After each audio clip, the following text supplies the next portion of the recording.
Hey guys, this is Pops from Bourbon Banter with another bourbon review. Today we're going to be checking out Jim Beam's brand new single barrel bourbon. This one is slated to hit market shelves in March, and it's the first time ever, if you can believe it or not, that Jim Beam's offering up a single barrel product.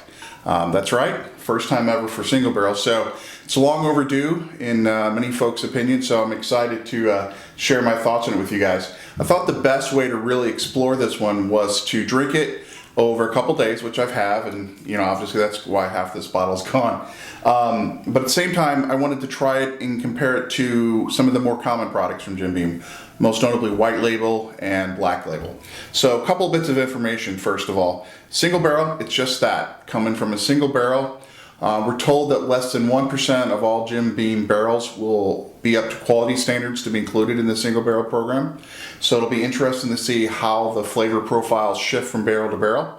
I mean, obviously Beam's got a great amount of barrels, great capacity.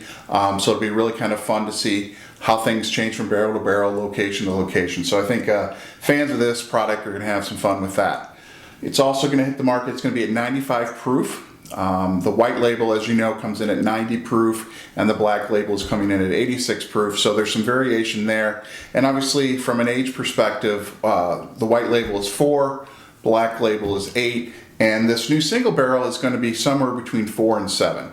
It's unclear as of right now if it's going to continue to fluctuate in that scale, or if they're going to decide on a certain year or not in the program. But looking at the trends of how more and more bourbons these days are going to no age statement in order to provide flexibility for meeting demand, I would imagine we may not see a specific age statement except to that exact barrel. So once again, the barrels will fluctuate. We'll probably see some age statements on that, and it'll be a little bit of happy hunting based on everybody's feedback. So let's go ahead and talk about what's actually in the bottle. But before we do that, let me give a little bit of confession.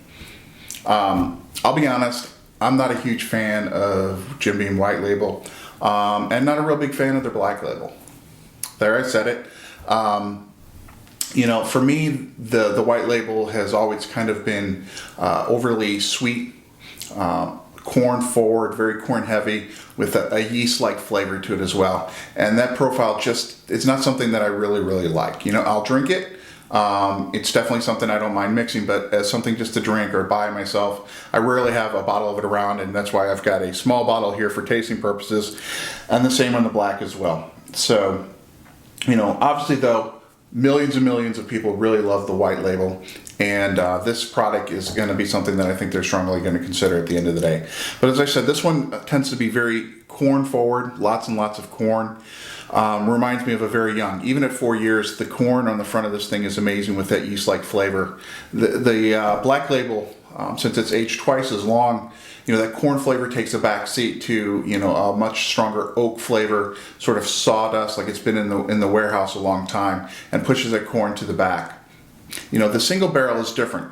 As soon as you smell it, it's full of caramel, full of vanilla. Those great nose notes that you're looking forward into a bourbon. And when you compare it to the white label, I mean, it's almost like taking White Dog and comparing it to aged bourbon. I mean, it's not quite that extreme, but if you were to smell the two next to each other, the amount of corn in this one versus this one, it definitely makes sense, that comparison I've made. The corn gets pushed to the back. I mean, it's there, but the vanilla and the caramel, almost like a toffee-like consistency in the aroma, takes a front, and that's really appealing, with maybe a hint of orange or cherry in the background. So when you go to taste it, though,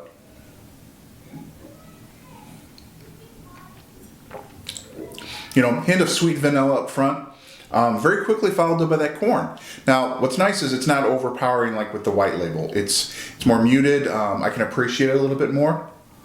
And as you go into the middle of the palate, everything kind of blends to sweet. So there's really a good balance between that vanilla and between that corn that doesn't make one stand out over the other, which I think is a nice compromise, especially since we're coming from a single barrel perspective. Now, obviously that may shift to other batches, but as far as this sample that I've gotten right here, it's a very good balance, and I like that.